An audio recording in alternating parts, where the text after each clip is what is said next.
आज हम भौतिक विज्ञान शिक्षण में हार्वर्ड उपागम हार्वर्ड अप्रोच के बारे में पढ़ेंगे कि इनका उपागम क्या था। ये सबसे प्राचीन उपागम है और मतलब भौतिक विज्ञान शिक्षण में दो उपागम के बारे में पूछा है। दो ही उपागम है सिलेबस में, हार्वर्ड उपागम और RCEM अप्रोच। ये हम पढ़ चुके हैं। अब हार्वर्ड उपागम पढ़ेंगे कि क्या है।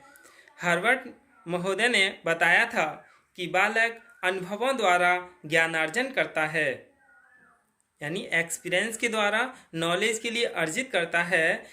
ये अनुभव बालक को बाह्य जगत से संपर्क स्थापित करने से प्राप्त होते हैं। यानी जब ये बालक किसी दूसरे घर से बाहर निकलता है और उस जगत को से अन्य लोगों से या समाज में जिससे संपर्क में आता है, उससे वह अपना अनुभव अर्जित करता है। उसके द्वारा प्राप्त किया गया ज्ञान धीरे धीरे संचित होता रहता है और इन्हीं अनुभवों से बालक के मन की रचना होती है। यानी जब बच्चे के लिए अनुभव होगा, अनुभव के द्वारा ही ज्ञान अर्जन करता है। उन्हीं अनुभव से बालक के मन में कुछ रचना उत्पन्न होती है, रचना बनती है।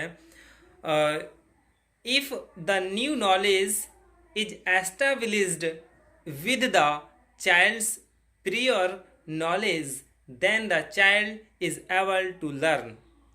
यदि नवीन ज्ञान का बालक के पूर्व ज्ञान से संबंध स्थापित कर दिया जाए तो बालक को सीखने में सुगमता रहती है। यानी जो बालक है उसका जो नया ज्ञान है, जो नया ज्ञान हम देने के लिए जा रहे हैं, उस नए ज्ञान को देने से पहले हम उसके पूर्व ज्ञान को जोड़ करके उसे पढ़ाएं तो बालक को सीखने में आसानी होती है।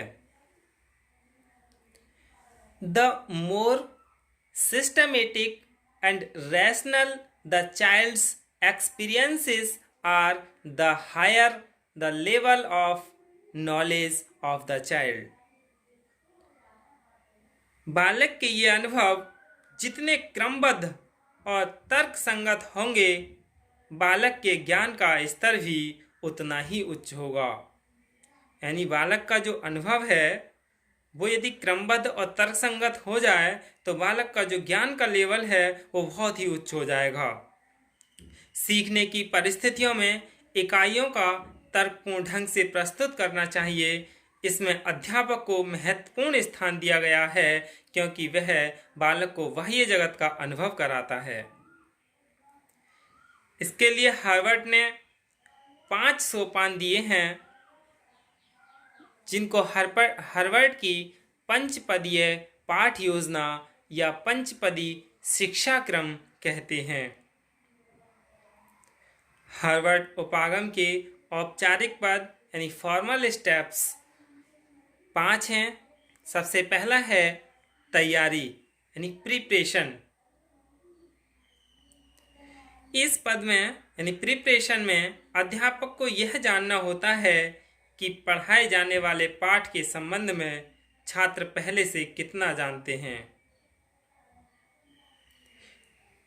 यानी जो हम पढ़ा रहे हैं वो कितना जानते हैं। The teacher has to prepare the students mentally by establishing a relationship between new knowledge and prior knowledge.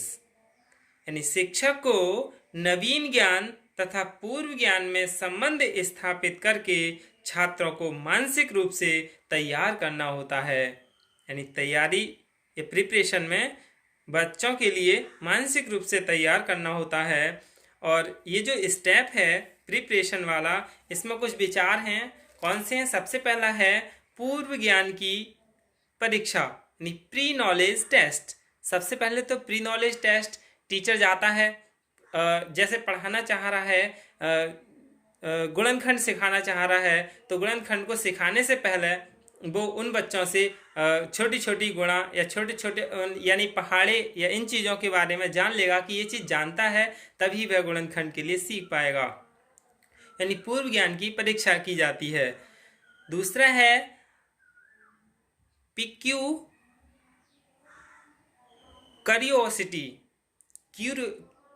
Curiosity नवीन प्रयोग या क्रियाओं द्वारा जिज्ञासा उत्पन्न करना।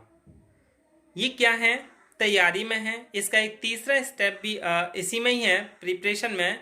नवीन ज्ञान तथा पूर्व ज्ञान एवं अनुभवों में संबंध स्थापित करना। यानी ये जो तीन चीज हैं, नवीन ज्ञान है, पूर्व ज्ञान है और अनुभव, इन तीनों में संबंध स्थापित कराया जाता है, तभी बच्चा पढ़ने के लिए तैयार होगा। दूसरा है प्रस्तुतिकरण यानी प्रेजेंटेशन। इसमें अध्यापक छात्रों के पूर्व ज्ञान का संबंध नवीन ज्ञान से करते हुए पाठ का प्रस्तुतिकरण करता है। In this the teacher presents the lesson by relating the students' previous knowledge to the new knowledge। यानी वह पूर्व ज्ञान को नवीन ज्ञान से जोड़ते हुए पाठ को प्रस्तुत करता है। पाठ का प्रस्तुतिकरण विकासात्मक प्रश्नों यानी डेवलपमेंटरी क्वेश्चंस की सहायता से दिया जाता है। पाठ को अधिक प्रभावशाली बनाने के लिए विषय वस्तु का प्रस्तुतिकरण अध्यापक को प्रदर्शन प्रयोग तथा अन्य सहायक सामग्री का प्रयोग करते हुए करना चाहिए। तीसरा है तुलना तथा संबंध स्थापित करना यानी comparison and association. Teacher establishing new knowledge facts and subject matter in relation to prior knowledge and gives comparison between previous and new knowledge। अध्यापक नवीन ज्ञान तथ्यों एवं विषय वस्तु का पूर्व ज्ञान तथ्यों से संबंध स्थापित कराता तथा पूर्व एवं नवीन ज्ञान में तुलना कराता है। सामान्य नियमों और परिभाषाओं इसके लिए तो ये पद सही है। अगला है सामान्यीकरण यानी जनरलाइजेशन। बालक दो या दो से अधिक तथ्यों में सम्मिलित तत्वों को बताने का प्रयास करते हैं तथा सूत्र, नियम और सिद्धांत स्थापित करते हैं। इस प्रकार विभिन्न तथ्यों में उनकी विशिष्टताओं के आधार पर नियमों, सिद्धांतों यानी रूल्स, प्रिंसिपल, फॉर्मूलाज, इन सभी का जनरलाइजेशन करते हैं। लास्ट स्टेप है प्रयोग या व्यवहारीकरण यानी एप्लीकेशन। टीचर द्वारा ऐसी परिस्थितियां उत्पन्न की जाती हैं जिनमें स्टूडेंट अपने सीखे हुए ज्ञान, अपनी सीखे हुए नॉलेज एंड एक्सपीरियंस का प्रयोग कर सकते हैं। अर्जित किए गए नॉलेज को बालक वास्तविक तथा व्यवहारिक परिस्थितियों में प्रयोग में लाते हैं, जिससे प्राप्त ज्ञान अधिक स्पष्ट, सार्थक तथा उपयोगी हो जाता है। हार्वर्ड की पंचपदीय योजना में कुछ बिंदु हैं, उन्हें जान लेते हैं। सबसे पहला है सब्जेक्ट यानी विषय, टॉपिक, क्लास यानी ये सारी चीज़ें, पीरियड और डेट, ये भी क्या है, इसी में ही है, यानी कालांश और दिनांक यानी डेट, ये सभी क्या है, इसी के ही हैं। दूसरा है सामान्य एवं विशिष्ट उद्देश्य जनरल एंड स्पेसिफिक एम्स। फिर है प्रस्तावना। प्रस्तावना यानी क्या कहते हैं, इंट्रोडक्शन यानी परफेस यानी प्रस्तावना। फिर आता है प्रस्तुतिकरण यानी उद्देश्य कथन, पर्पज स्टेटमेंट आता है। इसके बाद आता है ये जो है, ये 5वां नंबर है और ये तीसरा है, ये चौथा है। 5वें नंबर पर आता है प्रेजेंटेशन यानी प्रस्तावना, किसके द्वारा, विकासात्मक प्रश्नों के द्वारा।